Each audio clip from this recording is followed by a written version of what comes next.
Bismillahirrahmanirrahim. Assalamualaikum warahmatullahi wabarakatuh. Halo teman-teman semua, perkenalkan nama aku Amelia Miranti. Aku berasal dari Prodi Pendidikan Bahasa Arab semester 5.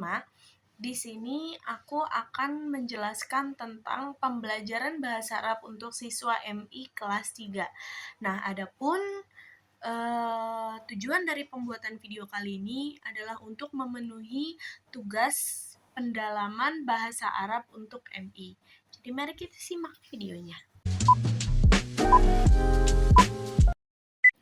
Nah, di video ini tuh aku mau ngebahas tentang pembelajaran bahasa Arab untuk siswa MI kelas 3. Pembahasan ini tuh udah aku rangkum dan kebetulan materi bagian ini tuh aku sempat presentasikan ketika pembelajaran kemarin.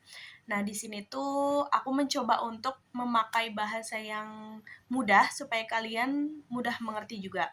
Nah, jadi secara umum tuh bahasa Arab itu penting banget diajarin sejak dini, apalagi di MI. MI itu di SD.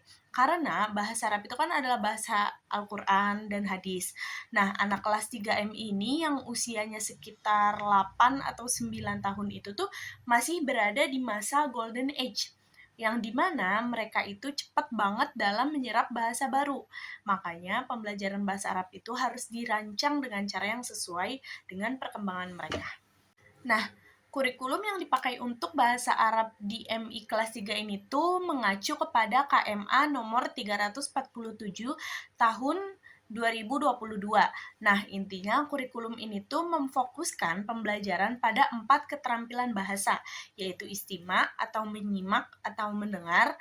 Nah, kalam, yang kedua ada kalam atau berbicara, terus yang ketiga ada kiroah atau membaca, dan yang terakhir itu ada kitabah atau menulis. Nah, materinya ini disusun secara bertahap, dari yang paling sederhana dulu, baru ke sulit.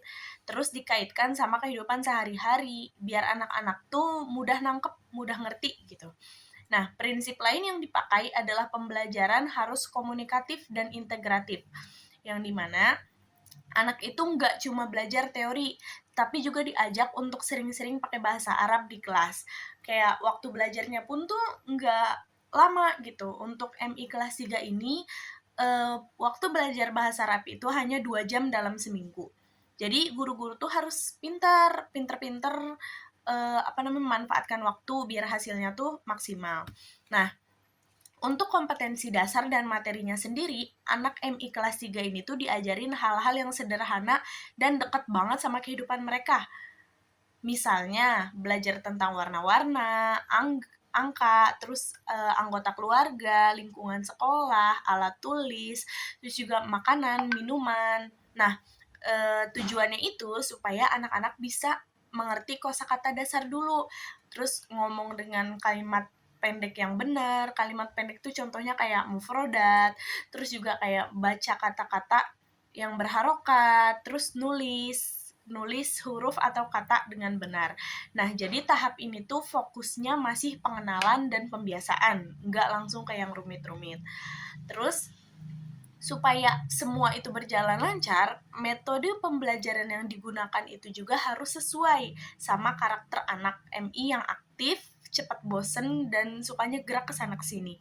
Nah, apa sih metode yang kita gunakan? Metode yang digunakan ini tuh biasanya ada metode mubasyarah atau metode langsung, yaitu guru pakai bahasa Arab sederhana saat mengajar, kemudian dia tuh kayak misalnya metode mubasyarah atau metode langsung tuh kayak misalnya kita megang buku, kitabun. Jadi kita langsung menunjukkan medianya gitu. Ini tuh buku, kitabun gitu. Jadi ketika mereka melihat buku, itu mereka akan ingat bahwa itu bahasa Arabnya kitabun. Nah, terus ada juga metode yang dipakai itu bisa audio lingual. Itu tuh latihan mendengarkan dan menirukan. Jadi guru itu memperdengarkan bahasa Arab, kosakata bahasa Arab melalui audio. Nanti anak-anak mendengarkan, lalu mereka akan mengikuti gitu. Nah, terus ada juga pendekatan komunikatif yang ngajarin anak tuh gimana cara ngobrol sederhana pakai bahasa Arab. Nah, dan yang paling penting pembelajaran itu harus fun, harus menyenangkan gitu. Jadi kayak sering-sering dikombinasikan dengan permainan bahasa. Selain itu, guru juga bisa pakai media pembelajaran kayak gambar, flashcard, terus video, atau ngajak anak main kerja kelompok gitu. Nah, terus juga biar lebih mantap ini tuh guru itu harus bisa menyertakan latihan yang berulang, tapi tetap dibuat seru biar anak-anak tuh suka gitu. Nah, salah satu strategi yang paling efektif untuk anak MI adalah TPR atau Total Physical Response, yang dimana anak mengikuti instruksi dan gerakan tubuh. Nah, ini tuh bikin mereka belajar sambil bergerak, jadi mereka nggak akan gampang bosan. Nah, yang terakhir, untuk evaluasi pembelajarannya itu ada 2 macam. Ada formatif dan ada sumatif. Yang dimana evaluasi formatif itu dilakukan selama proses pembelajaran. Misalnya, guru mengamati anak, terus ngasih kuis kecil, atau tanya jawab singkat. Nah, sedangkan evaluasi sumatif itu biasanya dilakukan di akhir semester dalam bentuk ujian tulis, lisan, atau tes praktik. Nah, semua keterampilan bahasa itu dievaluasi. Misalnya, untuk menyimak, anak itu diminta mendengarkan atau menunjukkan gambar. Nah, untuk berbicara, anak itu diminta menyebutkan kosakata. Untuk membaca, mereka diminta untuk membaca kata yang berharokat. Dan yang terakhir itu untuk menulis, biasanya mereka menyalin atau melengkapi kalimat. Prinsip evaluasi itu harus adil, objektif, komprehensif, dan hasilnya digunakan buat memperbaiki proses belajar selanjutnya. Nah, mungkin itu saja materi yang dapat saya sampaikan. Kesimpulannya, pembelajaran bahasa Arab untuk MI kelas 3 ini tuh dirancang supaya anak punya dasar yang kuat dulu lewat materi yang sederhana. Nah, metode yang digunakan itu harus yang menyenangkan, serta evaluasinya tuh yang sesuai. Pembelajaran yang baik di tahap ini tuh akan sangat membantu mereka di jenjang berikutnya, karena fondasi bahasa mereka tuh udah terbangun, udah kokoh gitu. Jadi mungkin cukup materi dari saya, kurang lebihnya mohon maaf. Wassalamualaikum warahmatullahi wabarakatuh. Dadah. Thank you everyone. Thank you Elmar.